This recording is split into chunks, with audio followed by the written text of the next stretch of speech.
Olá, irmãos, tudo bem? Meu nome é Hugo Badini e esse é o terceiro vídeo de uma sequência de vídeos que eu tenho feito a respeito do cessacionismo, né? Mais especificamente, eu tenho falado nessa sequência do dom do apostolado, e esse com o teor de ter cessado no primeiro século da era da igreja. Então, se você não assistiu os primeiros vídeos, eu convido você, se caso você caiu aqui primeiro, eu convido você a assistir esses primeiros dois vídeos para você realmente entender a sequência do que eu estou ensinando aqui. Vou deixar os vídeos aqui no card, tanto o primeiro como também o segundo vídeo.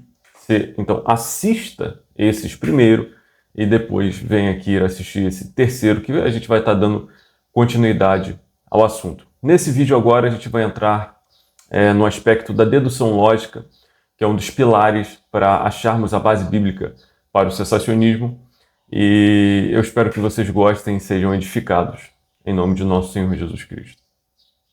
Dando então continuidade à nossa série de aulas aqui, a gente entra agora no aspecto que a gente, no primeiro vídeo, viu, que seria um dos nossos pilares para achar a base bíblica para o cessacionismo, e dom por dom, né?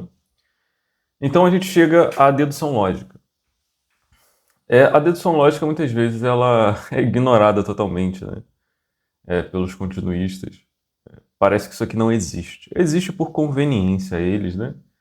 Vamos falar sobre trindade. Aí eles falam sobre dedução lógica. Vamos falar sobre ubiquidade de Cristo, sobre a união hipostática. Aí eles começam a usar dedução lógica. Mas, aparentemente, quando chegam nas terras cessacionistas, ou seja, terras que comprometeriam a religião deles, eles simplesmente dizem que a dedução lógica não existe. Entende? Então, isso aqui é uma incoerência colossal por parte dos continuistas. Porém, o cessacionismo ele tem como forma imprescindível a questão da dedução lógica. Por quê? Porque o cessacionismo, na Bíblia, ele é algo previsto. Ele é algo que foi previsto pelas Escrituras. E não é algo, como eu posso dizer, ativo na medida que os dons estão ativos. Por isso que, se você entende isso, você entende tudo mais. Porque não faria sentido Paulo falar contra o dom de línguas enquanto a igreja precisava do dom de línguas. E a igreja precisava do dom de línguas, pois a revelação não tinha sido perfeita, não tinha sido completada. Então, não faria sentido Paulo falar contra a ação do dom de línguas necessário, que era tanto necessário para a edificação direta da igreja, quando houvesse tradução, como servia como escritura oral, oralizada, vocal, enquanto a escritura não estava completada. Vinda a escritura, essas revelações orais, elas cessaram. Então não faz sentido Paulo falar sobre um cessacionismo ativo dos dons revelacionais na igreja primitiva, se os dons revelacionais é que levavam à completude da revelação. Então é necessário que a completude da revelação chegue para então os dons que eram tipo como aios perdessem o seu uso. Então o cessacionismo em Paulo e nas Escrituras é algo previsto, ou seja, Paulo fala assim, olha, havendo línguas, cessarão, ou seja, há línguas. As línguas estão acontecendo. Havendo profecia, ou seja, existem profecias. Cessarão. Havendo ciência aqui revelacional, ciência revelacional, desaparecerá. Então, Paulo enfatiza a realidade e por isso ele dá ordens específicas a Coríntios, aqui e ali, e a outras igrejas a respeito dos dons, mas ele prevê que isso, que era uma realidade naquele momento, passaria quando chegasse uma completude, uma revelação completa. Então, o cessacionismo ele tem, por dedução lógica, a sua base essencial, porque o cessacionismo é uma previsão apostólica, não uma realidade na igreja carismática apostólica. Não faz, percebe que não faz sentido? É igual a doutrina, por exemplo, da segunda vinda de Cristo. A doutrina da segunda vinda de Cristo é uma doutrina bíblica? Sim. É uma doutrina que possui, como que eu posso dizer? aplicações ativas durante a igreja primitiva? Não, porque Jesus só vai vir de uma forma prevista e futuramente. Então, quando se fala da segunda volta de Cristo, se fala de uma forma que ele está vindo, que ele vai vir. É uma previsão bíblica. É claro que a gente não pode dizer que Jesus voltou, mas a gente pode muito bem dizer que a Escritura se completou, que a revelação se completou. Então, a respeito, por exemplo, dessa paridade que há entre a volta de Cristo e o cessacionismo, é que as duas doutrinas são coisas previstas a partir da perspectiva da história da igreja primitiva. Ou seja, na realidade da igreja primitiva, isso não aconteceu. Por isso que entre eles os dons continuavam. Mas em relação à vinda de Cristo, a segunda não ainda aconteceu, mas o cessacionismo já é uma realidade. A Bíblia já chegou, os dons cessaram e nós estamos numa era na qual a nossa revelação está totalmente contida nas Escrituras. E tudo que Deus tinha para falar, ele já disse na Bíblia, e Deus hoje fala somente nas Escrituras. Então, quando falamos de dedução lógica, falamos desses aspectos. Aí eu botei aqui uma observação. As deduções lógicas pendem das afirmações feitas acima, as quais já possuem os seus respectivos textos em sequência. Logo, não os repito abaixo, mas deixo em consonância ativa ao que já foi dito anteriormente com referências. Então, basicamente, aqui na dedução lógica, eu vou fazer deduções lógicas, aqui ó, DL, a partir das afirmações que eu fiz acima. Então, essas deduções não estão desconectadas dos pontos que eu pontuei acima. E por isso eu não repeti os textos. Ou seja, todos os textos que estariam, por exemplo, nessa primeira dedução lógica, seriam os textos que estariam na primeira afirmativa, entende? Por exemplo, nas primeiras características de um apóstolo. Então, se você vê a primeira característica de um apóstolo, tem toda a base bíblica lá, é basicamente a mesma base bíblica, por isso que eu não repeti, mas aqui tem um estado de dedução lógica. Por exemplo, não existe a possibilidade de alguém ser chamado diretamente ao ministério pelo Senhor Jesus Cristo. Se vocês voltarem e assistirem o primeiro vídeo, vocês vão ver que a primeira característica do dom de apóstolo é: este foi chamado diretamente pelo Senhor Jesus Cristo. Logo, quando eu chego na dedução lógica e nego isso, eu estou dizendo: não existe a possibilidade de alguém ser chamado diretamente ao ministério de apóstolo pelo Senhor Jesus Cristo. Então, na dedução lógica, basicamente, eu estou negando a possibilidade das características apostólicas referidas anteriormente, e eu não botei os textos aqui embaixo, porque são textos repetidos. Então, se você voltar às aulas, você vai ver que os textos já estão aqui. Ó. Tá vendo? Aqui. Os apóstolos foram empossados do cargo diretamente pelo Senhor Jesus, o que faz com que um apóstolo não possa ser nomeado por si mesmo ou por outrem. Aqui estão os textos que provam isso aqui. Para não haver repetição de texto, eu optei por não colocar eles novamente aqui. Para não gerar sei lá, uma repetição ou, sei lá, inferir que eu estou usando textos repetitivos ou coisas do tipo. Então vamos lá. Entendido isso, vamos para a dedução lógica. Primeira dedução lógica. Não existe a possibilidade de alguém ser chamado diretamente ao ministério pelo Senhor Jesus Cristo, pois ele está nos céus, o Senhor Jesus Cristo, e não na terra. Isso é meio óbvio, né? E o grupo que ele escolheu, as escrituras nos mostram que foram um grupo específico e não contínuo. Ou seja, os apóstolos foram um grupo específico. Pois não há nenhum lugar nas escrituras que possibilite uma continuação apostólica.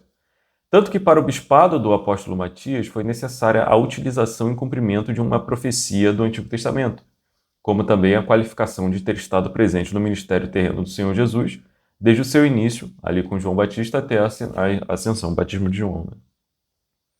No caso de Paulo, a intervenção foi também extraordinária. Não uma mera visão, mas o Senhor glorificado desceu pessoalmente na estrada de Damasco para encontrar e falar com Paulo, chamando ele para o apostolado. Isso é importante. Paulo não teve uma visão espiritual. O Senhor Jesus não estava nos céus, Jesus estava na estrada de Damasco. Ah, mas como que isso se dá? Ah, mas a questão da ubiquidade. Então, tudo isso. A gente tem que crer que Paulo não teve uma mera visão. Paulo teve um encontro com Jesus Cristo, no qual ele chamou Paulo, como chamou os outros apóstolos, pessoalmente. Se a gente pormenorizar o chamado de Paulo, a gente vai acabar pormenorizando o ministério do apóstolo Paulo, como alguns cristãos do primeiro século tentaram fazer. Entende? Ok. No caso de Paulo, a intervenção foi extraordinária, chamando ele para o apostolado, ao qual Paulo diz que Deus o separou desde o ventre de sua mãe para o exercê-lo, mostrando assim ele fala isso em Gálatas 1, mostrando assim o caráter específico e único dos apóstolos chamado pelo Senhor Jesus Cristo. Vou mostrar um negócio aqui.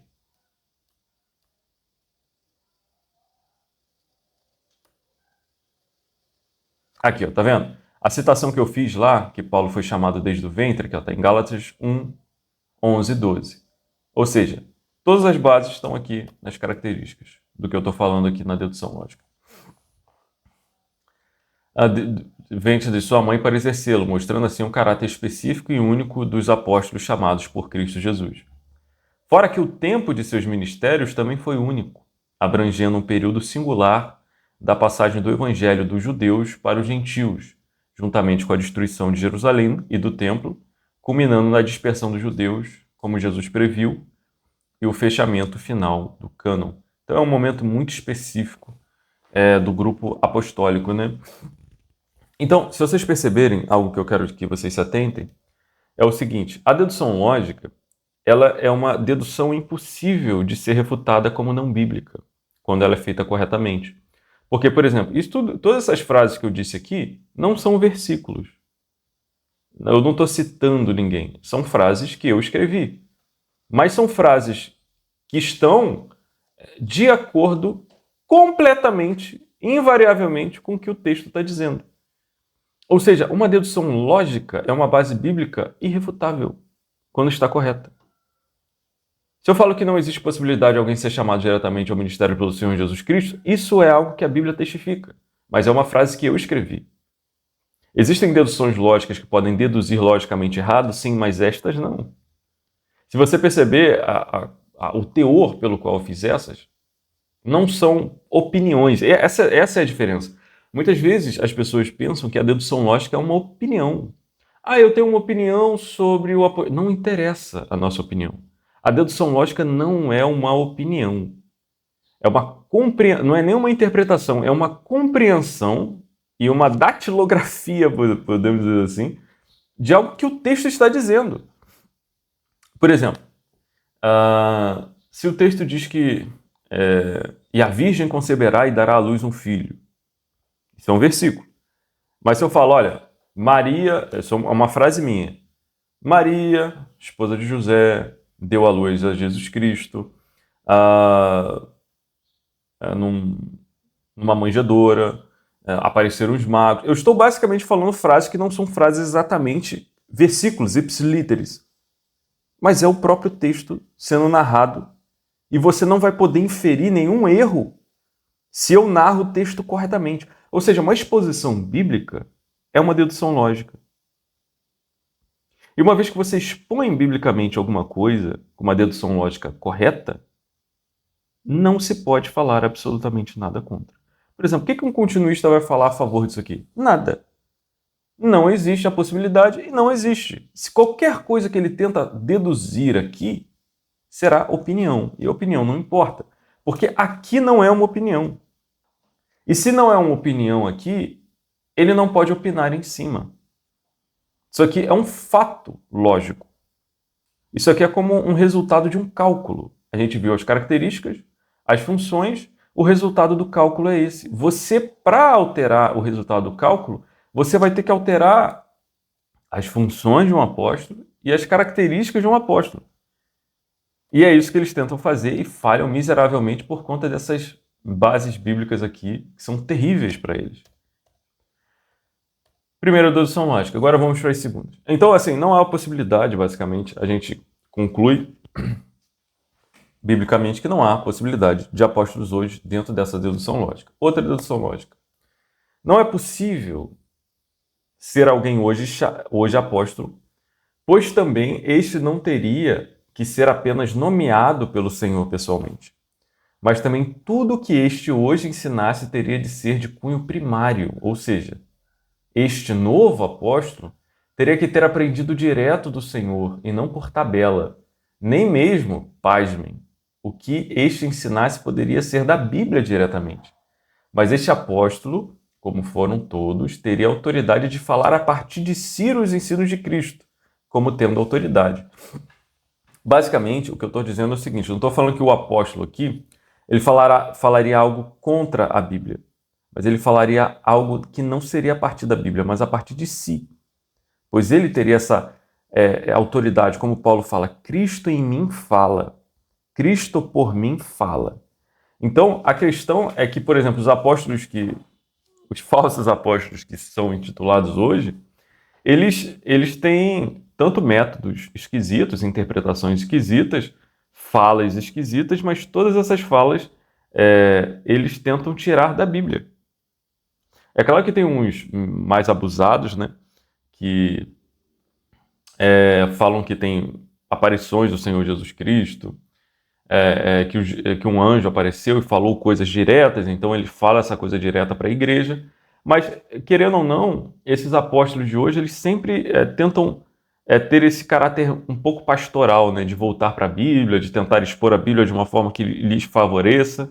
Mas um apóstolo não era assim. Um apóstolo, ele usava a Escritura, lia a Escritura, sim, mas ele falava a partir de si. Ou seja, o que um apóstolo falava em seu ministério inspirado era a palavra de Deus. Então, se houvesse um apóstolo hoje, ele não somente precisaria ser nomeado pelo Senhor Jesus Cristo, mas ele teria que aprender o ensino dele, o Senhor Jesus Cristo. Ele não poderia ter apenas uma visão no monte de um anjo. Ele não poderia apenas ler a Bíblia sobre o que Jesus ensinou e ensinar a partir disso. Não, ele teria que pessoalmente ser ensinado pelo Senhor Jesus Cristo. E a partir desse ensino pessoal do Senhor Jesus Cristo, ele então falaria depois à igreja. Como todos os apóstolos foram assim. E nenhum dos apóstolos de hoje age assim, né? Apesar das falas proféticas, né? Falsas profecias deles. Nenhum deles arroga dizendo que aprendeu tudo que ensina diretamente de Jesus Cristo. A não ser que o cara seja tipo um Joseph Smith, entendeu? Mas assim, a gente já está falando de uma parte muito mais periférica do que se intitula de Jesus Cristo, né? Basicamente, eu tenho um cunho mais evangelical, sabe? Num salto muito aos mormons, TJs, etc. Porque é muito fácil você perceber que um TJ, um mormon, é uma seita. Mas é mais difícil você perceber que a Assembleia de Deus é uma seita. Então, basicamente, meu trabalho ele recorre a essas partes mais difíceis do evangelicalismo, porque é muito fácil você identificar um lobo. Agora é muito mais difícil você identificar um lobo que se está travestindo em pele de cordeiro, que eu acho que é esse âmbito mais evangelical, né? Não é possível a continuação apostólica, mais uma dedução lógica, pois os que hoje arrogarem o apostolado do Senhor teriam revelações privilegiadas, palavras continuamente inéditas, visões e sonhos que colocar-se-iam em pé de igualdade autoritativa com as Escrituras. E esse é um aspecto muito importante. Por exemplo, um pouco mais dentro do evangelicalismo, a gente tem Ellen White. Basicamente, ela agia dessa forma. Basicamente era isso. Ela se utilizava da Escritura? Sim. Então, esse aspecto fica um pouco defasado para ela. Mas nesse daqui, ela é muito assim. Por exemplo, a questão é que, na prática, Ellen White é uma apóstola. Ela arroga o apostolado, e ela tem revelações privilegiadas. Elas têm palavras continuamente inéditas para a igreja. Ela tinha visões, tinha sonhos. E tudo que ela falava até hoje é colocado em pé de igualdade e em autoridade com as Escrituras, porque ela é uma profetisa. E na prática ela é uma apóstola, né? Ela não é só uma profetisa maúda da vida, sabe? Ela realmente está num posto primaz da Igreja Adventista do Sétimo Dia. Ou seja, ela é uma apostoliza, né? Apóstola, sei lá como se pronuncia isso, porque isso aí nem existe como vocabulário, né? Isso aí foi inventado. Mas assim, a gente vê o apóstolo Paulo, por exemplo, recebendo palavras diretamente do Senhor Jesus Cristo. Minha graça de basta, por meu poder se aperfeiçoar na fraqueza.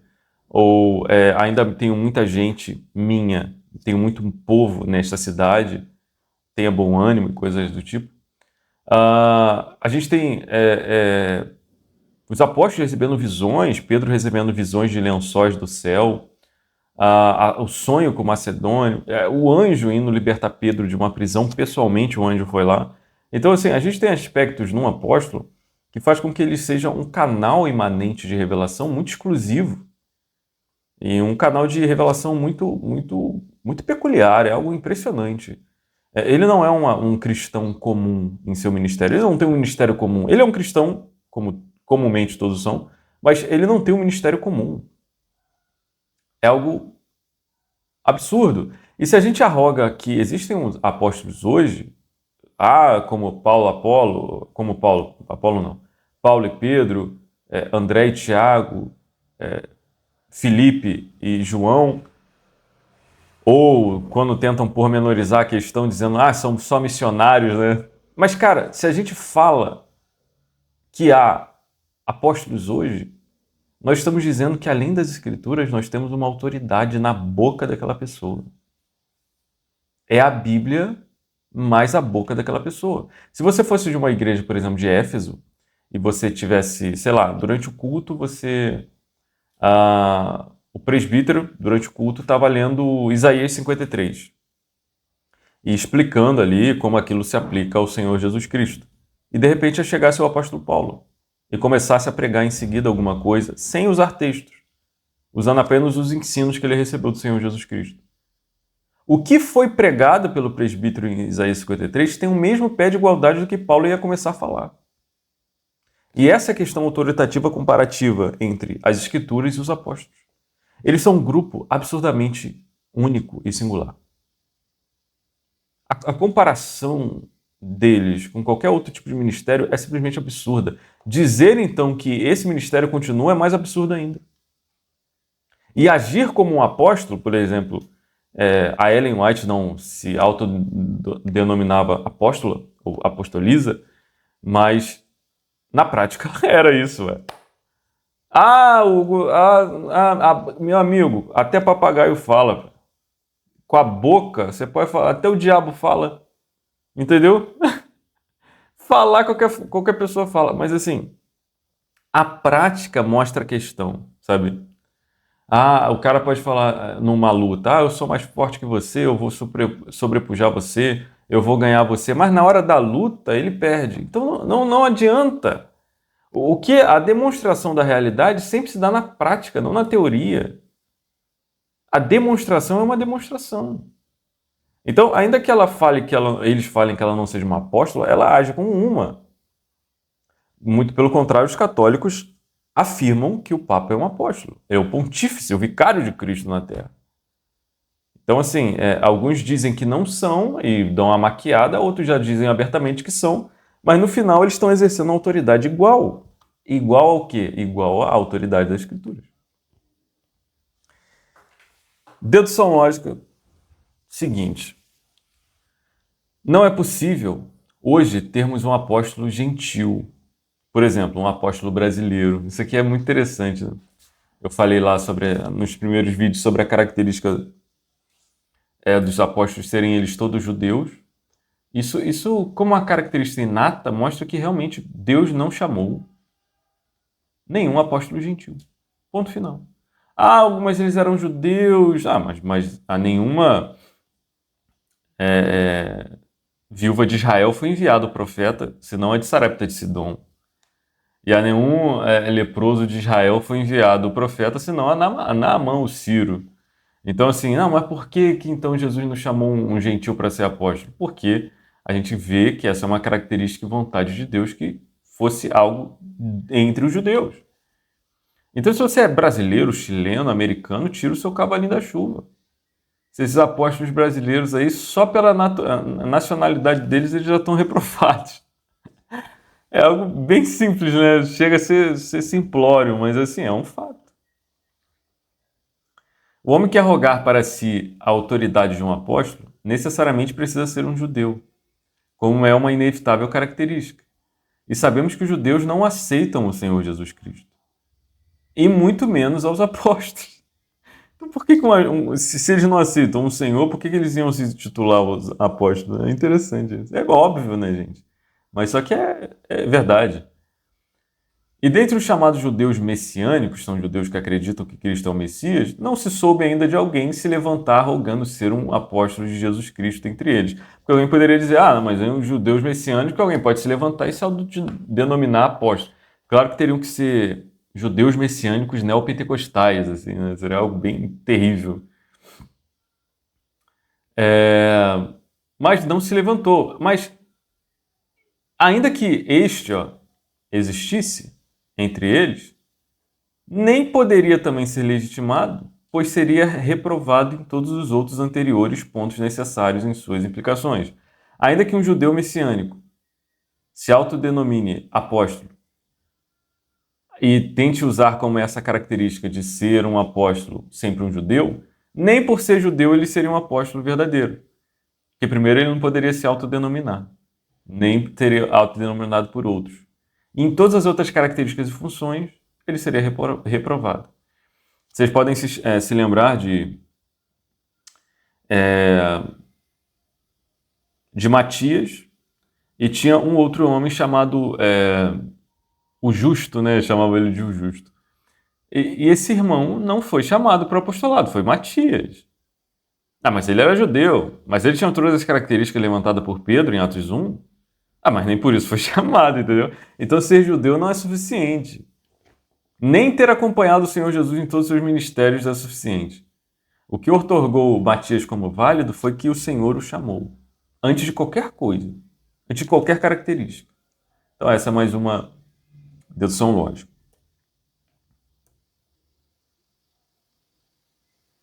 E chegamos aqui à última, né? E agora a gente parte. Nossos 3 pilares acabam aqui. Por essas deduções lógicas, fica impossível termos um apóstolo hoje. Fim. Mas a aplicação do termo não interessa. Missionário não interessa. Apóstolo tem características e funções. Um apóstolo da Escritura tem essas características, essas funções e essas deduções lógicas. Mas a gente vai usar o nome apóstolo como sentido de missionário. Isso daí é tanto mau caratismo, como má fé, e má intencionalidade de querer realmente arrumar preceitos inválidos. Né? É um mau caratismo proposital. Não, vamos fazer assim. É igual chamar dízimo de princípio, né? O dízimo é um princípio. Mas eu posso não dar? Não. Você não pode deixar de dar. Então não é princípio, é mandamento. Então você pega o termo para fazer um mau caratismo em cima do termo, para aplicar um mandamento e querer impor uma doutrina que não pode ser validada pela Escritura. Então,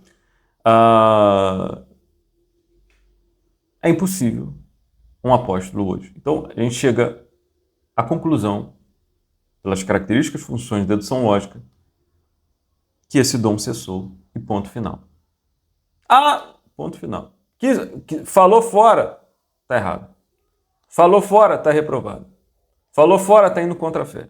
Falou fora, está indo contra Cristo. Está indo contra a autoridade da Escritura. Está indo contra a igreja. Não interessa. Mas a minha opinião, não interessa a opinião. Sua opinião vai morrer junto com você dentro de 100 anos. O que permanece para sempre é a palavra de Deus. O apóstolo não existe mais. Falou é pentecostal. Falou é neopentecostal. Falou está fora da fé. Está fora de ordem. Ponto final. E a gente chega à questão apologética. A questão apologética aqui, eu não botei entre os 3 pilares, né, da característica, função e apologética, e dedução lógica, porque a apologética é mais um apêndice. Porque a apologética vão ser afirmações, que também são deduções lógicas, por assim dizer, mas elas não têm o teor somente de provar a ideia, mas ela tem como teor combater a ideia errada, entendeu? Então a apologética ela tem esse aspecto. Aí eu adicionei aqui como um apêndice para que vocês apenas não saibam as características e funções do dom de apóstolo e quais são as deduções lógicas do porquê que ele cessou. Mas também vocês saibam, por meio da apologética, defender qualquer ideia que tenta se contrapor a essas coisas que a gente falou anteriormente. Então vamos lá.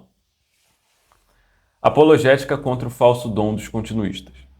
Esse apêndice, botei uma observação, serve para aqueles que já foram convencidos pelas afirmações anteriores, bíblicas e lógicas, e querem ensinar os outros os seus motivos de fé e para combater aqueles que defendem um falso apostolado hoje. Então, basicamente, o que eu estou dando para vocês a partir de agora aqui é munição. Munição, porque você pode muito bem afirmar isso aqui, não é possível ser alguém apóstolo hoje, e a pessoa rejeitar. Aí você vai ter munição, porque isso aqui é um fato, isso aqui é um ataque. Essa é a diferença. Vamos lá. Apologética número 1. Todos que se auto-intitulam apóstolos, ou são hoje nomeados por algum grupo de crentes, igreja ou pelo Estado, são falsos, por não serem chamados pelo Senhor Jesus Cristo diretamente.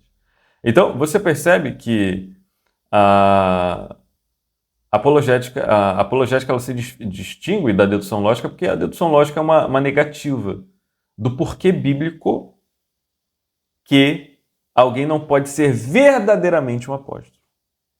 Agora, a apologética é o do porquê, pela lógica e pelas escrituras, alguém é falso ao se auto-intitular.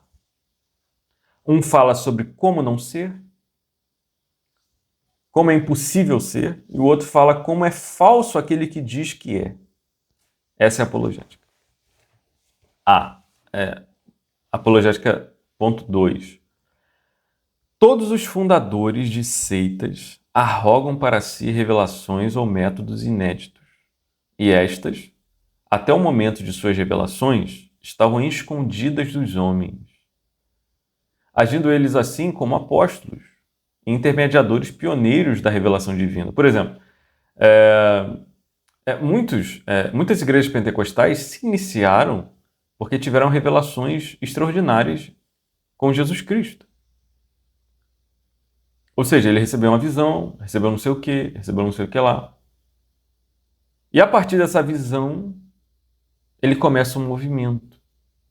Mas até essa visão, aparentemente os homens estavam em cegueira. Quem usa... Eu até estava estudando uma igreja aqui no Brasil, que se fundou em 1955, que ele usa... É uma igreja pentecostal que usa esse aspecto. Mas esse aspecto já é altamente conhecido.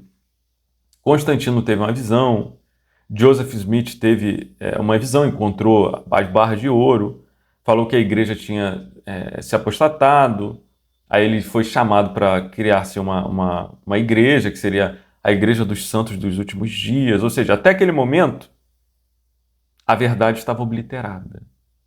Depois, então, começa-se uma nova revelação. Mas perceba, isso não se baseia na Escritura. Isso se baseia numa revelação especial dele.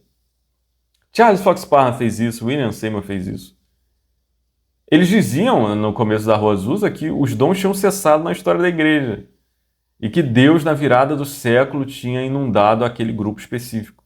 É o mesmo palavreado de sempre. Então, eles agem dessa forma como pioneiros da revelação divina. São eles também falsos, como os seus movimentos e igrejas, mesmo que não se declaram apóstolos ativamente. Entretanto, agem como eu expliquei para vocês. E aqueles que Por exemplo, eu fui 10 anos da Universal. O Edir Macedo, ele se auto-intitula um bispo. Bispo Edir Macedo. Mas na prática, o que eu via lá é que ele era um apóstolo. Ele tinha uma palavra e um ápice irremediável. Ele não tinha outros bispos para o validarem ou desvalidarem. Ele basicamente era um apóstolo. E com muitas falas até inerrante, ex-cátedra e etc. Então, na prática, muitas dessas igrejas assim, de esquina, igreja assembleia ali, os pastores deles agem como apóstolos, não como pastores. O pastor conduz ovelha, não age de uma forma autoritativa, né? E até essa autoridade que eles agem como apóstolos, eles são falsos porque a autoridade apostólica, ela não, como Pedro diz, né? Ela tem um sumo pastor. Ela tem um apóstolo acima deles, né? Não como tendo domínio sobre vós, diz os apóstolos, né? mas sendo nós zeloso por vossas almas, como alguém que há de prestar contas, né? Então,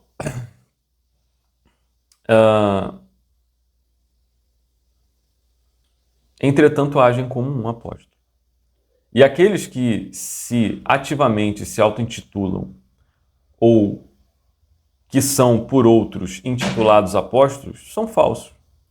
Tanto se usarem a Bíblia como sua fonte de autoridade, como eu expliquei para vocês, pois os apóstolos não faziam assim, necessariamente, mas falando da parte de Cristo diretamente, como também se trouxerem novos dizeres além do que já foi fundamentado. Paulo fala, olha, ninguém pode pôr outro fundamento além do que já está posto. Esse pessoal, assim, dessas seitas aí, principalmente arminianas e pentecostais, eles vêm trazendo outros fundamentos. E são fundamentos, realmente fundamentos. Você precisa andar neles. O dízimo, por exemplo, é um tipo de fundamento. Se você tenta tocar no dízimo, eles falam que você está mexendo com a base da igreja. É uma doutrina apostólica, mas não é. E eu falo isso, eu sei que eu não estou falando sobre dízimo aqui, mas eu falo isso para tocar a realidade de vocês. Sendo eles assim falsos duas vezes, pois seja pelo uso das escrituras, que os apóstolos não a utilizavam dessa forma como eles utilizam, ou seja por novas revelações. São reprovados como apóstolos legítimos hoje. Outra apologética. Todos os apóstolos após o primeiro século são falsos, pois não são testemunhas oculares da ressurreição temporal do Senhor Jesus, e os que dizem ter sido chamados por ele por meio de aparições extraordinárias ou sonhos, mentem. Pois ou não viram nada e inventaram, isso acontece muito, a pessoa fala que viu não sei o que e não viu nada, mentindo. Tem muito psicopata, acho que o termo é ponerológico. Tem muito pastor ponerológico. São psicopatas, são pessoas que realmente não têm apatia a nada. Falam que viram quando não viram, mentem, só para chegar ao poder, só para ter autoridade sobre as pessoas. Ou foram iludidos por uma aparição de Satanás. Então, isso acontece muito. Sabe, tem pessoas que falam de pé junto, Hugo, eu vi tal coisa, eu tive tal experiência. Muitas vezes eu não duvido da experiência de certas pessoas. Eu duvido da fonte dessa experiência, ou seja, eu não creio que Deus esteja envolvido com essa experiência dela, entende? Muitas pessoas vêm de Satanás, são chamadas por Satanás, começam igrejas por meio de visões de Satanás. Eu acredito muito nisso. E por quê? Porque elas não confiam em Jesus Cristo, não confiam na Bíblia. Falar sobre aparições corpóreas do Senhor Jesus Cristo após o primeiro século também é falar contra a doutrina da segunda vinda de Cristo, a qual ainda não ocorreu, e ocorrerá apenas uma definitiva vez. Esses falsos dizem e insinuam que o Senhor Jesus fica em trânsito entre o céu e a terra recorrentemente, o que fala contra a doutrina da segunda vinda do Senhor. Isso é muito importante. Aqueles que falam que ficam vendo Jesus fora do grupo apostólico, vendo Jesus, encontrando com Jesus. Eu lembro até uma época que eu assistia Jesus Culture, né? Uma época que assim que eu me converti, tinha as músicas do Jesus Culture. Aí tinha uma cantora chamada Kim Walker, né? Aí eu comecei a acompanhar ela, vi os vídeos dela, até que eu vi ela falando, né?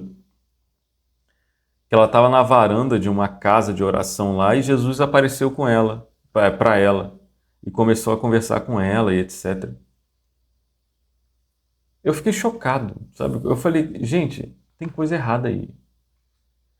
Então, uma coisa, crente, o Senhor Jesus irá voltar uma segunda vez. E até que isso aconteça, ele não está em trânsito no céu. Tem gente que fala que Jesus leva elas ao inferno 2 ou 3 vezes. Isso não é só a Nadir aqui no Brasil. São várias pessoas pelo mundo o tempo todo. Tem um cara aqui no Brasil, um brasileiro, branco, barbudo, com o IMC acima do normal, não tendo cabelo. Eu acredito que vocês já sabem sobre quem eu estou falando. Ele fala que viu Jesus. Jesus botou a mão no ombro dele. Tem até mais pastores um pouco mais sérios que falam que viu sentiu uma presença, viu uma silhueta, Jesus aparecendo para eles. Isso tudo parte do coração carismático e pentecostal deles. Isso realmente não tem nada a ver com a fé verdadeira. Essas pessoas estão tentando se colocar em posições mais especiais. Essas pessoas estão tentando se sentir mais especiais. Essas pessoas não estão com uma viva esperança de que sair do corpo é estar com o Senhor, que é coisa bem melhor, diz Paulo. Paulo, como apóstolo, quando teve uma visão do terceiro céu, ele fala, foi há 14 anos atrás. Essas pessoas veem Jesus Cristo todo final de semana. Parece que Jesus é, sei lá, um vendedor de chinelo de praia. Toda vez que você vai lá na praia, ele está lá. Vendedor de canga. Pipoqueiro de porta de igreja. Todo domingo ele está lá. Isso é um desrespeito à doutrina da segunda vinda.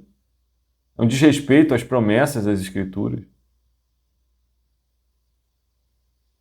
E muitos de vocês aceitam isso. Muitos de vocês vêm para mim e perguntam assim, Hugo, e aquela visão que o tal pastor falou que teve de Jesus? O problema é dele, cara. E sabe, são coisas que, tipo assim, é igual perguntar, Hugo, você acha que, sei lá, cometer um assassinato cometer um assassinato por puro capricho é verdadeiro? Isso é algo verdadeiro e ilícito? Isso é uma pergunta tão simples de responder que qualquer cristão sabe que Deus disse não matarás. São coisas que vocês não precisariam. Se vocês tivessem um pouco mais de ciência, eu acredito que esse vídeo está dando isso para vocês, vocês não perguntariam essas coisas. Hugo, será que tal pastor realmente viu o Senhor Jesus Cristo? Olha, se você entendesse a doutrina da segunda vinda de Cristo, que ele virá uma vez só, uma vez apenas, no último dia, e levará a igreja, você não estaria me perguntando isso. Muita das heresias elas entram na igreja facilmente por conta das deficiências dos próprios crentes. Deficiência de entender, deficiência de estudar. Então, se você entende a respeito da segunda vida de Cristo, não é possível que Jesus esteja em trânsito do céu e na terra o tempo todo, aparecendo para muçulmano, aparecendo para homem-bomba, aparecendo para não sei quem, aparecendo para satanista. Aí cria-se um folclore romantizado da questão. Por que Jesus não apareceu para Cornélio? Por que um anjo na era apostólica teve que aparecer para Cornélio falar, para o anjo falar para Cornélio, chamar Pedro em Jope, para demorar 3 dias para chegar? Para depois Pedro anunciar o evangelho? Por que o anjo não anunciou direto? Isso na era apostólica. Porque a pregação se dará por meio de nós, por meio de homens. Deus quis assim. A pessoa pode ler a Escritura e ser convertida. Mas o modo operante é a pregação. As pessoas se convertendo sem pregação. Por meio de sonhos com Jesus. Ou é um sonho que ela tem e depois ela encontra um missionário. Mas para que se ela ia encontrar um missionário? Se ela for eleita, ela vai ouvir e irresistivelmente ela será chamada. A nossa viva esperança é que um dia veremos o Senhor Jesus. Não hoje, não amanhã, não todo dia, igual esses pentecostais e neopentecostais ficam falando.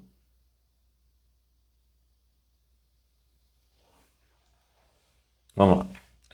Todos os falsos apóstolos hoje, ou na história, arrogam sempre poderes miraculosos, expulsão de demônios ou sinais extraordinários.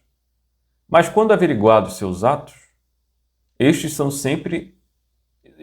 sempre pairando entre manipulação ou fingimento ou a não efetividade do ato. E, em alguns casos, é visto o poder de Satanás. Sabe, o que paira sobre os milagres que acontecem hoje é um teor de desconfiança terrível.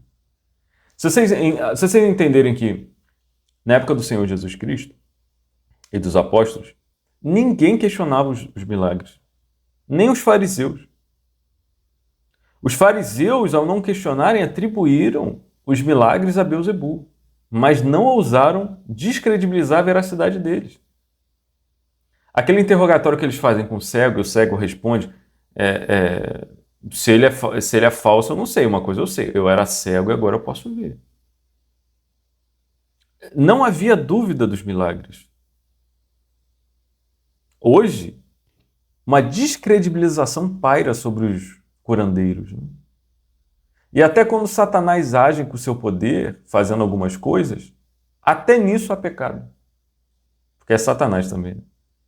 Uma descredibilização total. E esses curandeiros, eles também estão, esse pessoal que expulsa demônios, eles estão sempre envolvidos em escândalos e em coisas terríveis. Os doentes continuam doentes.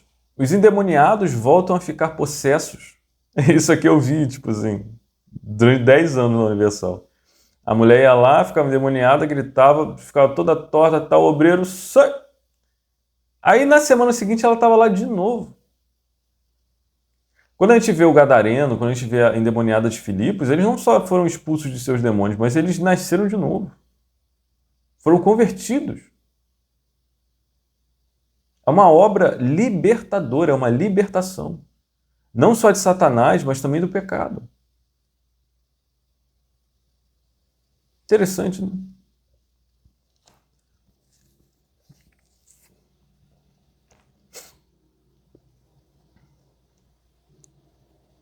Os endemoniados voltam a ficar possessos e os atores continuam recebendo cachês, porque tem isso aqui demais também. E um caráter inegável nesses falsos apóstolos é a dúvida, pois os falsos apóstolos são altamente questionáveis em quase tudo na vida deles. E sempre estão em descrédito mais cedo ou mais tarde, fazendo com que os que estão ao seu redor sempre sejam mulheres emocionadas, isso aqui é um padrão, né?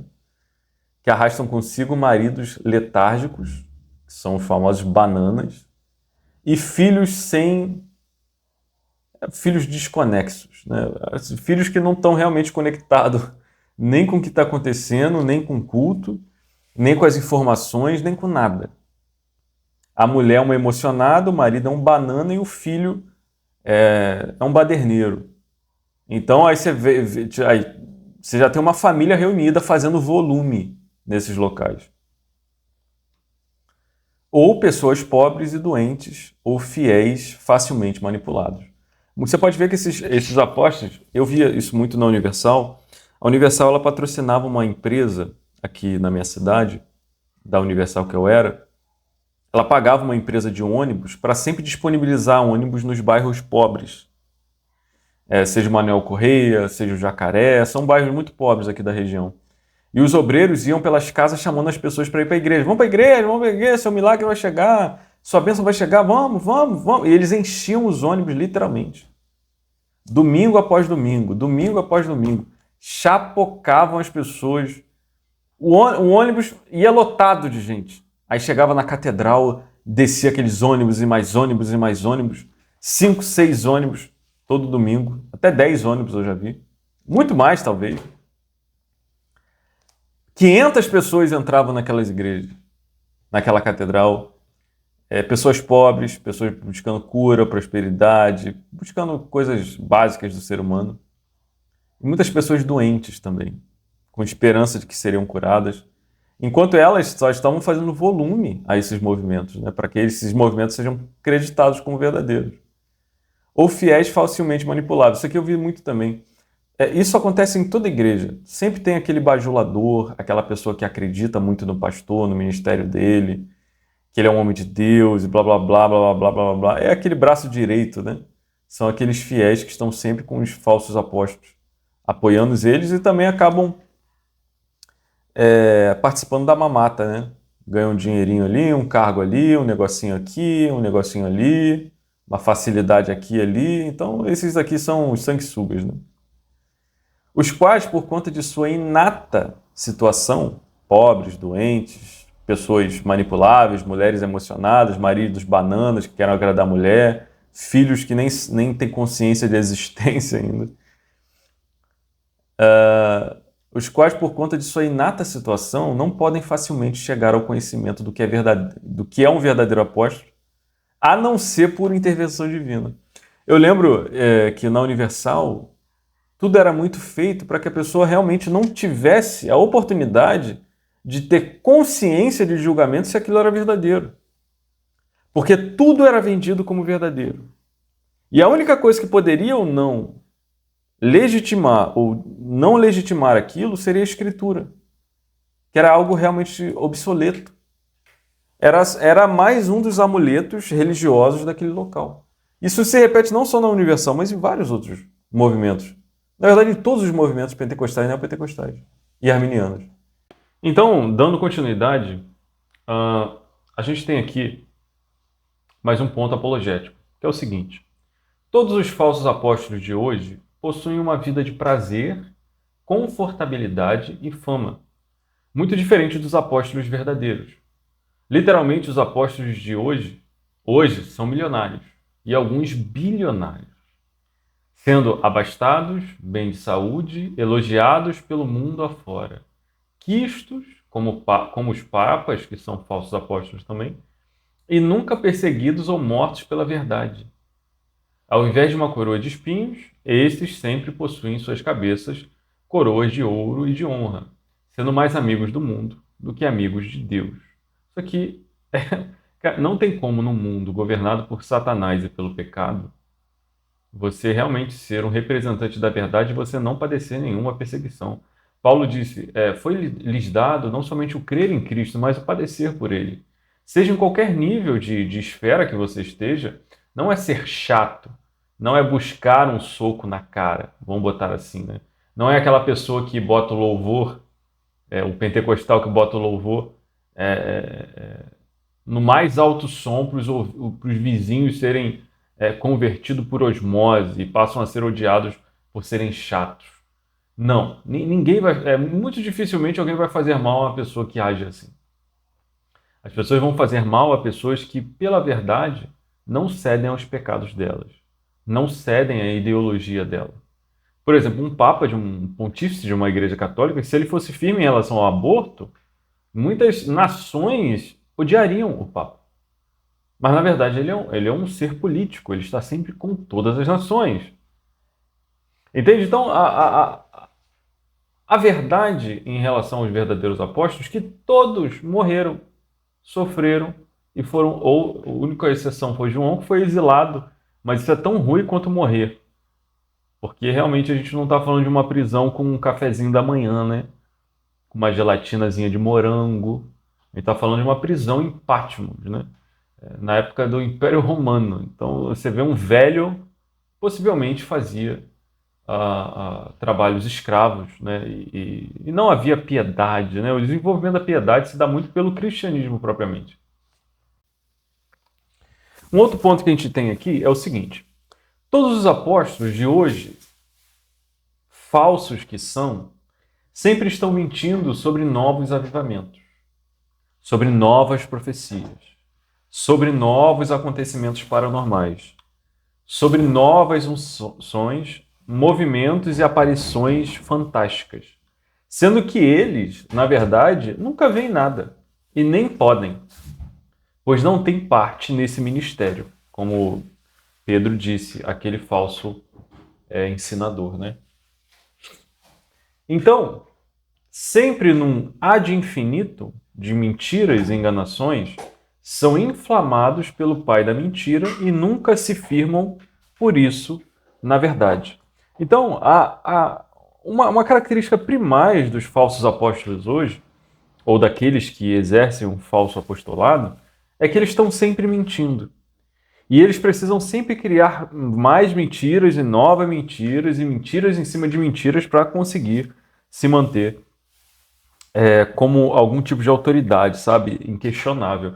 Eu me lembro de ler sobre o Charles Fox Parham que, além das muitas mentiras em relação a profecias, línguas, ele fazia algumas coisas ainda maiores. Ele mandava pessoas para a Índia, mentindo para ela, falando que elas conseguiriam falar com os indianos, os indianos no dialeto deles, que eles foram batizados em línguas. Então, fora uma vez que ele fez uma campanha financeira para arrecadar dinheiro Porque, segundo ele, o Charles Fox Parr, ele sabia onde era a localização exata da Arca da Aliança. Ele faria uma caravana para lá e as pessoas deram dinheiro para ele, e depois ele sumiu com o dinheiro e inventou uma desculpa a respeito do dinheiro. Eu me lembro também daquela fundadora da Igreja Quadrangular, nos Estados Unidos, que ela sumiu por uma época, as pessoas tinham pensado que ela tinha se afogado num lago, salvo engano, e depois ela apareceu dias, acho que foram mais de 40 dias depois, algo assim, mais. E ela falou que foi sequestrada, passou pelo deserto do México e etc. E depois conseguiu voltar sozinha. Uma história, uma ladainha terrível. E, na verdade, ela tinha fugido, né? O que tudo indica, ela tinha fugido com o amante dela, que era o engenheiro da rádio na qual ela tinha, né? Isso foi descoberto depois, né? Então, assim, essas pessoas que são líderes de movimentos, essas pessoas que arrogam coisas para si, exercem esse tipo de apostolado, elas sempre estão mentindo. E sempre estão arrumando mentiras maiores ainda para manter as suas mentiras iniciais. Mas um ponto apologético é o seguinte: esse ponto apologético você deve usar como armas, entendeu? Como armas não carnais, né, mas espirituais contra esses falsos ministros, né? Todos são afirmações catequéticas, né? São afirmações que você faz para ensinar as pessoas de forma apologética. Tem a catequese passiva, né, que você vai ensinando de uma forma mais branda, e tem a catequese ativa, que é apologética, que você vai ensinando as pessoas desse jeito aqui, ó. Todos os apóstolos hoje, todos são gentios e não judeus, sendo diferentes das escrituras em nacionalidade. Porque alguém vai falar, mas fulano de tal aqui no Brasil é apóstolo, ele é judeu? Não, então é gentil. Não, ele já perde só pela nacionalidade. Então, assim, esse é o teor que temos aqui. Mais um ponto apologético. Todos os que dizem que hoje existem apóstolos, eu botei o grego da palavra apóstolo, desculpa, mas no sentido de serem missionários. Hoje, por exemplo, na Assembleia tem missionário para tudo quanto é lado. Outro dia eu questionei uma missionária, né, sobre o que seria isso, né? Ah, eu sou missionária, mas o que é isso? É porque realmente eu não sei, Hugo, não sei. Eu leio a escritura, não tem nada disso lá. O que eu vejo são pessoas realmente comissionadas, mas esse ministério aqui chamado missionário, eu não sei o que é. A palavra missionário na escritura é a palavra para apóstolo. Então, a pessoa que se auto-intitula missionário para fins particulares ou fins congregacionais ou para fins nacionais e internacionais, ele está se auto-intitulando um apóstolo. Algo, mas as pessoas não têm que fazer missão, não. Missão é com o ministério do evangelista. Você vira para um missionário desse e pergunta, você tem um ministério de evangelista? Ele fala, não, eu sou missionário. Aí ele já faz uma distinção. Então, uma coisa, na igreja, no corpo de Cristo, a gente não pode inventar nada não, gente. Ah, vou inventar um negócio aqui. Ah, vou encaixar isso aqui. Isso não existe. Igual na Assembleia, por exemplo, que existe uma hierarquia de diácono, presbítero e pastor. O pastor é acima e depois do presbítero. Isso não existe. Presbítero, na verdade, é um sinônimo de pastor. E diácono é um outro ministério que não é inferior, não. Então, assim, as pessoas inventam coisas e aplicam coisas que não fazem sentido em relação à escritura. Às vezes pode fazer muito sentido para você, que veio de muitos anos desses locais, mas não faz sentido nenhum para a escritura. Todos que dizem hoje que existem apóstolos, mas no sentido de serem missionários ou fundadores de instituições, mantêm também, tanto a partir do uso ignorante dos textos gregos, como por meio da manipulação da informação, para favorecer amantes pessoais. Ou seja, você tem um amor por uma pessoa, você tem um amor por uma pessoa que você ouve no YouTube, uma pessoa que você conhece pessoalmente e que é um fundador de igrejas. Ou ele é uma pessoa que foi para a Amazônia andar num barco de madeira. Todas essas coisas de fundar igreja e ir para a Amazônia tem as suas virtudes e méritos. Mas só que você não pode desvirtuar a escritura. Então, não é porque você ama uma pessoa pessoalmente que você pode achar que ela está exercendo um apostolado. Que você pode a considerar como apóstolo. Entendeu? Hoje no Brasil tem um monte. Então a pessoa gosta da pessoa, ela aprova o apostolado daquela pessoa por gostar dela. Mas isso é estranho à Escritura. Pois a partir de todas as características apresentadas, é impossível um apóstolo ser caracterizado como um mero missionário, uma pessoa enviada por alguém para algum lugar ou para uma instituição. Como foi Barnabé separado para uma obra específica com Paulo, por exemplo. As pessoas usam muito Barnabé e falam, não, mas Barnabé não era apóstolo, mas o Espírito Santo o separou com Paulo e usou a palavra apóstolo, então ele era um missionário. Na verdade, não. Barnabé era um evangelista e ele é um auxiliar apostólico de Paulo. A palavra usada ali, apóstolos, ali sim é no sentido missionário. Ou seja, eles foram separados pelo Espírito Santo para uma obra específica. E no decorrer do livro de Atos dos Apóstolos a gente vê essa obra. Mas na hierarquia da questão, Paulo, como apóstolo, estava acima de Barnabé como evangelista. Entende? Mas os dois estavam no mesmo apostolado, ou seja, numa missão específica do Espírito. Mas Barnabé não era apóstolo. Mas ele era apóstolo no sentido de missionário. Mas, então se você quer fazer uma teologia a partir disso aqui, tudo bem. Aí você vai ter que pegar as características disso aqui. Quais são? Separado pelo Espírito Santo por meio de revelação. Missionário. Né? Acompanhava um apóstolo de perto. Aí você já tem duas características que você não consegue encaixar ninguém mais. Então é inviável criar teologia a partir de Barnabé. Porque o missionário naquele texto é uma pessoa enviada para uma missão. Mas não um apóstolo, como era o apóstolo Paulo. Entende? Então é algo completamente distinto. E quem tenta usar isso aqui é uma pessoa muito desonesta. E é uma pessoa que está pormenorizando o ministério do apóstolo. Como a gente tem visto até aqui, que é algo único, peculiar e fabuloso. Os que dizem isso também ignoram o dom de evangelista, como eu acabei de dizer, e suas características, as quais veremos mais adiante, confundindo o dom de apóstolo com o de evangelista. E não só confundindo o dom de apóstolo com o evangelista, mas também criando uma outra coisa, que eles chamam de missionário. E é tão terrível que o missionário é o cara que pinta a cara de palhaço, da jujuba, da bonequinho do Batman. Mas assim, eu repito mais uma vez, isso é estranho às escrituras, entende? As escrituras é muito estranho, isso é missionário. Existiram apóstolos e hoje existem quem tem o dom de evangelista, ok? E esses aqui fazem o evangelismo itinerante em outros lugares, fundam igrejas, mas eles em nenhum momento é um apóstolo.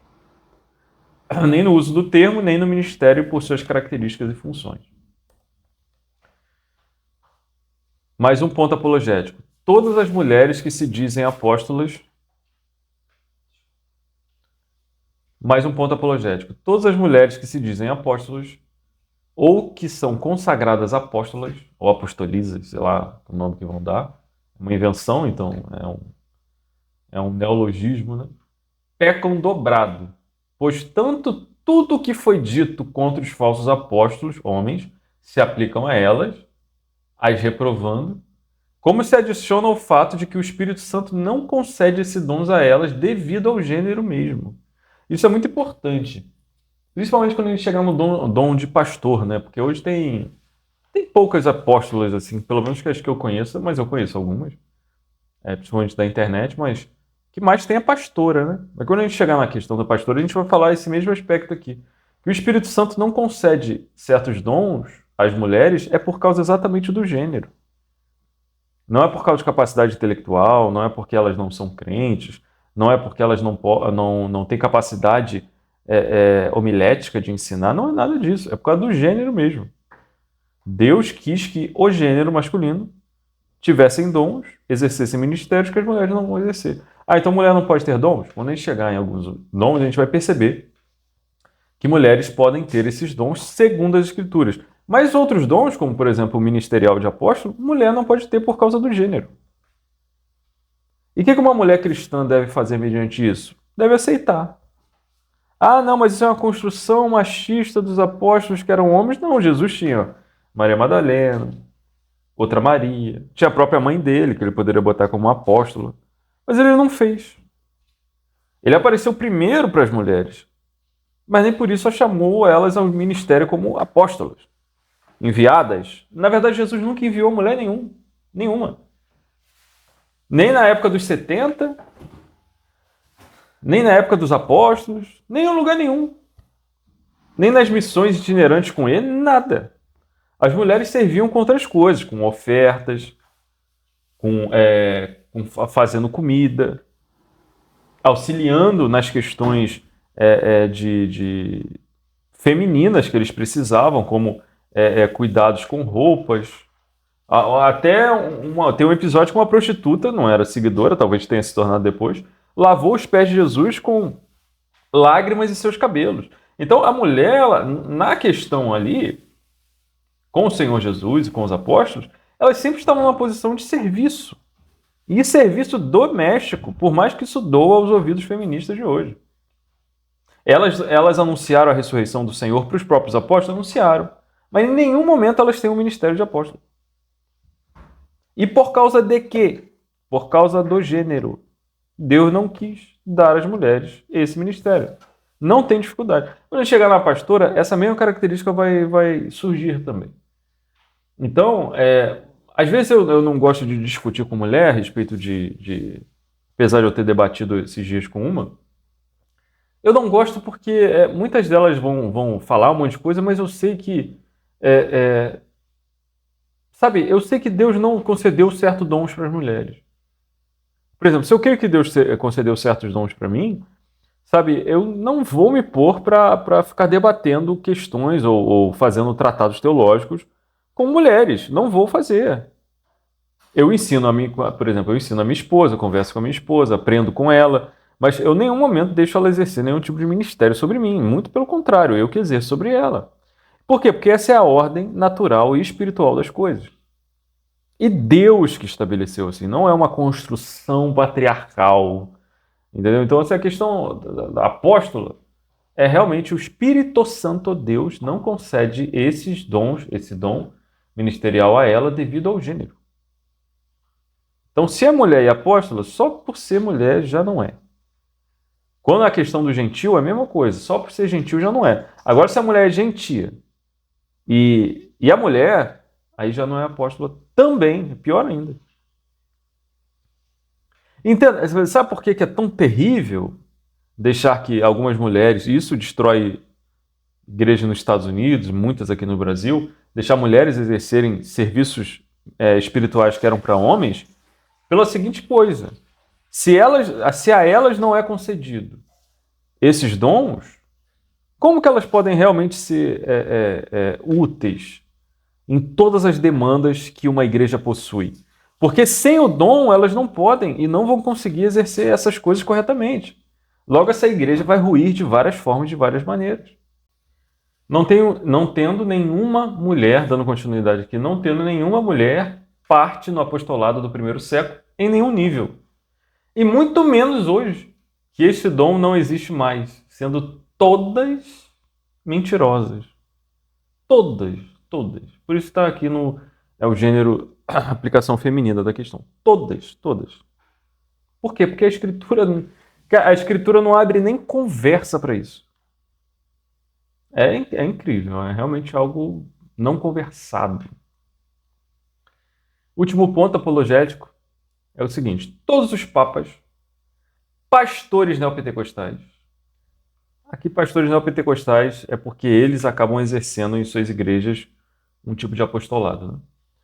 Todos os papas, pastores neopentecostais, bispos primais pentecostais, que isso aqui tem muito da Assembleia de Deus, presidentes de sumos concílios, como há, por exemplo, na IPB, e outros tipos de líderes conciliares que não arrogam para si o título de apóstolo ativamente, mas o Papa até que arroga. Mas, estou falando, todos esses outros aqui no balaio que o cara pode tentar dar uma disfarçada, né?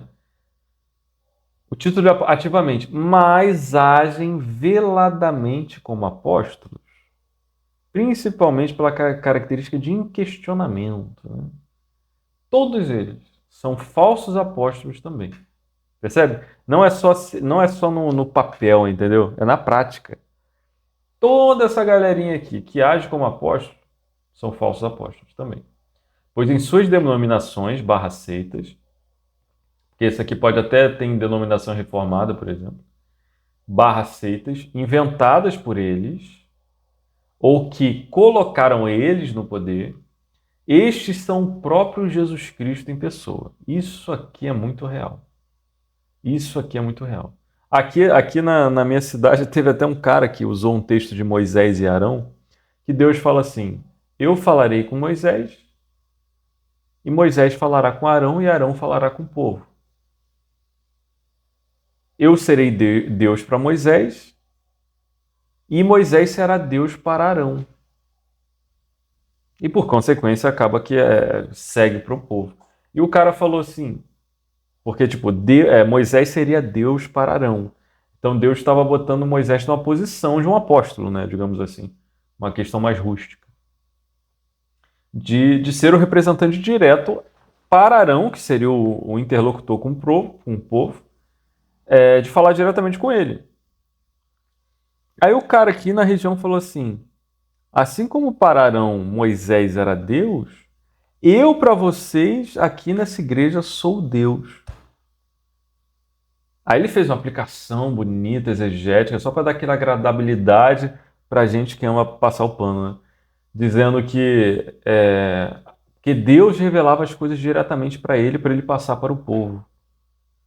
Então ele falou assim categoricamente, assim, aqui, eu sou Deus. Então assim, é um pastor de uma igreja aqui neopentecostal. O que ele está fazendo? Ele está sendo o próprio Jesus Cristo em pessoa. E o que eles falam é norma divina de autoridade. Então, mesmo sem o título, ou tendo-o, eles querem exercer as práticas e ter os benefícios de autoridade de um apóstolo, não tendo no final, diante de Deus, nenhuma coisa e nem a outra, pois são falsos. Então, eles podem ter diante das pessoas essa autoridade, mas não diante de Deus. E não diante de mim também, espero que não diante de você, pois são falsos. Conclusão da nossa delongada aula, que vai agora para a sua parte final. É o seguinte, concluindo o dom de apóstolo, né? Concluindo esse nosso primeiro trato a respeito dos 20 dons que ainda vamos tratar. Faltam 19, tratamos de um a partir desse momento. Nossa conclusão a respeito de tudo que vimos até agora.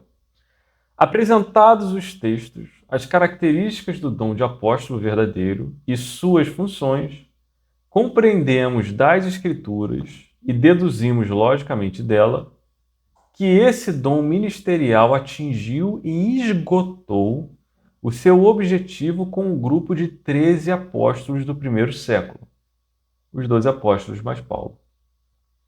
Tendo então cessado a possibilidade de continuidade de apóstolos legítimos e bíblicos hoje, sendo mentira a atualidade dos 5 ministérios.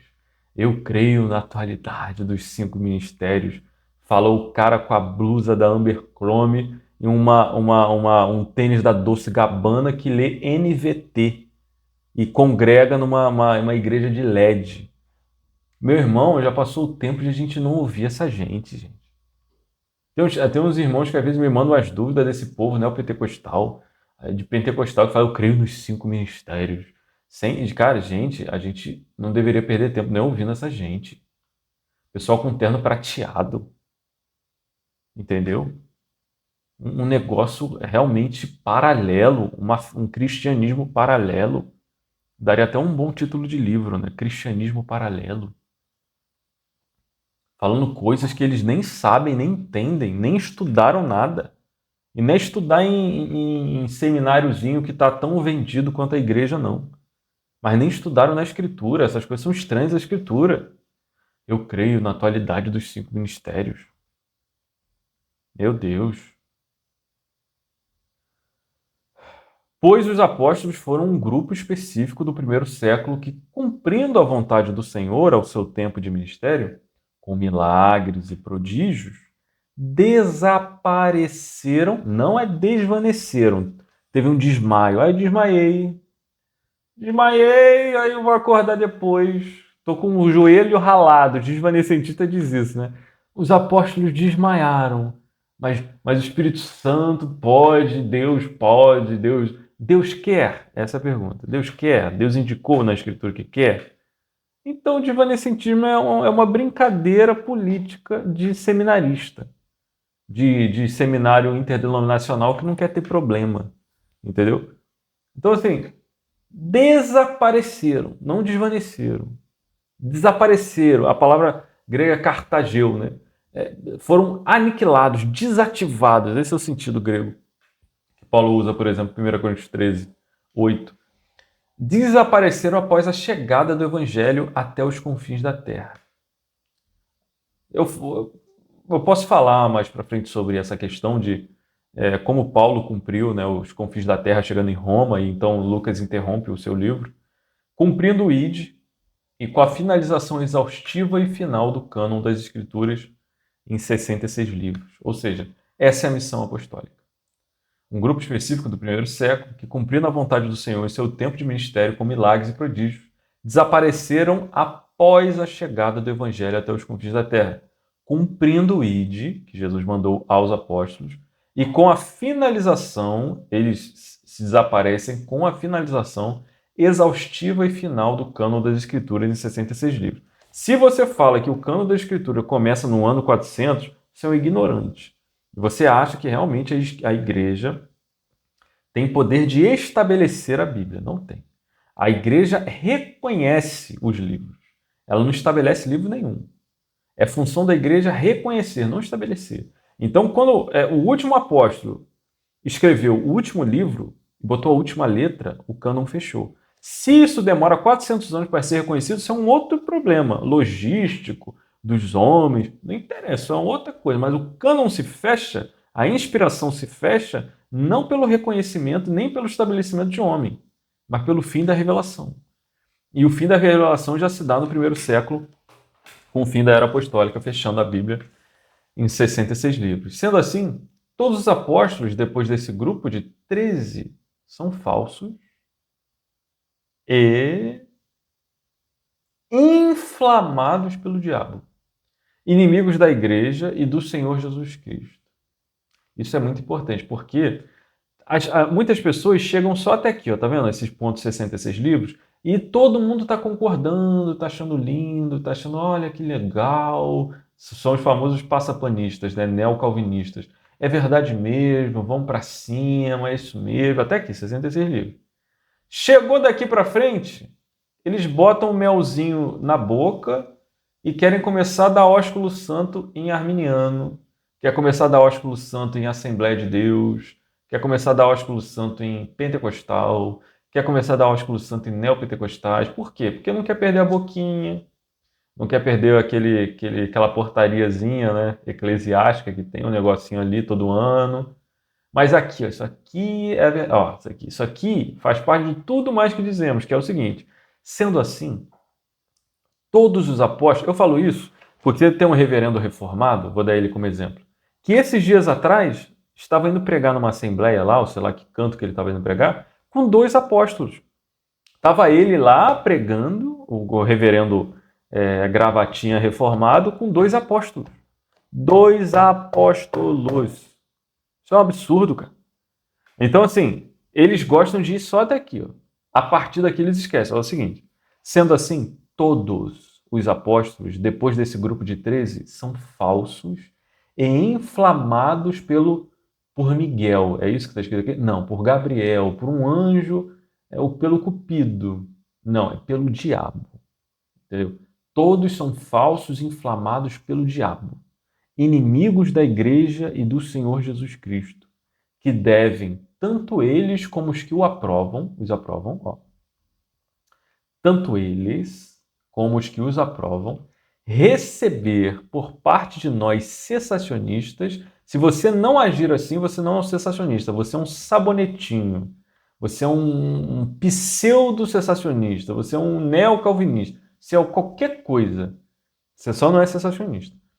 Devem receber por parte de nós cessacionistas o mais alto desgosto e desprezo subjetivo e social.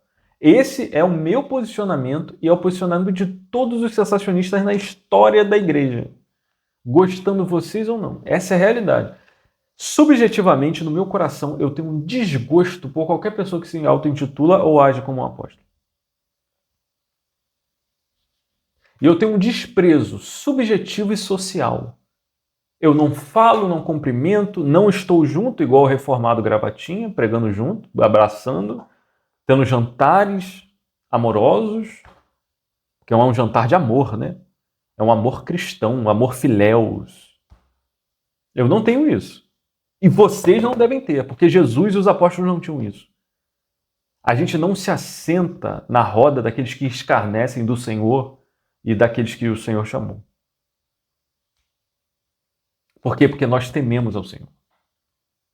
Então, tanto eles como os que os aprovam devem receber por parte de nós, sensacionistas, o mais alto desgosto e desprezo subjetivo e social, não tendo nós partes em suas amizades e nem parte em suas instituições malignas. Vamos lá pregar o evangelho, vamos lá dar uma palavra. Isso aí é coisa de quem gosta de dinheiro. Porque as pessoas lá não estão interessadas na palavra, muito menos esses falsos apóstolos. Se você começar a pregar o evangelho integral, não parcial, que você vai dosando o que você vai falar ou não para ser político, se você pregar um evangelho integral, o primeiro a ir embora é o falso apóstolo. E depois vai o presbitério, sei lá o que ele tem lá, e os membros. Como também devemos repreender, e essa é a parte importante, porque tem cristãos que são enganados por essa gente. Eleitos, regenerados, muitas vezes, a maioria, maçante, está no começo da fé, aprendendo aqui e ali. E nós devemos, como também devemos, repreender e alertar todos os crentes que querem dar ouvidos, ainda que seja só por um momento, às suas falsidades. Então a gente deve ter tanto um desgosto como um desprezo subjetivo e social contra falsos apóstolos, sendo nós sensacionistas, como devemos alertar e repreender os crentes verdadeiros que querem dar, porventura, ouvidos a eles. Vai ter uma conferência ali, vai o tal apóstolo lá, ele dá uma palavra boa, eu vou lá. Não, você não deve ir lá, porque você indo lá, você vai estar apoiando o ministério falso dele. Então nós devemos repreender esses irmãos e alertar a eles a não darem ouvidos, ainda que seja só por um momento. Assim como Eva deu só por um momento o ouvido à serpente, e nem às suas falsidades. Então, essa é a nossa conclusão sensacionista a respeito do dom de apóstolo. E categoricamente a gente pode falar de forma absoluta, invariável, não é uma questão de perspectivas de interpretações errôneas humanas, não. É absolutamente a verdade. Não existem mais apóstolos. E esse dom ministerial cessou. Chegamos ao fim. Então, irmãos, Deus abençoe. Espero que vocês tenham gostado dessa nossa série de aulas sobre o dom ministerial de apóstolo e como nós, sensacionistas, por meio das características, funções e dedução lógica, chegamos à inevitável e absoluta afirmação que apóstolos não existem mais e como formamos nossa apologética contra isso. Lhe convido a ativar o sininho das notificações e aguardar os novos vídeos que vão surgir sobre os outros 19 dons que ainda vamos tratar. O próximo dom que a gente vai tratar é sobre o dom de profecia, que eu acredito que tem muita gente ansiosa e com grandes expectativas para ouvir essa aula. Tá bom, meus irmãos? Deus abençoe. Compartilhe esse vídeo, essa série que eu estou fazendo, essa playlist, com outros irmãos que precisam aprender essas coisas. E Deus nos abençoe em Cristo e na verdade, não na comunhão com a mentira. Tá bom? Deus nos abençoe.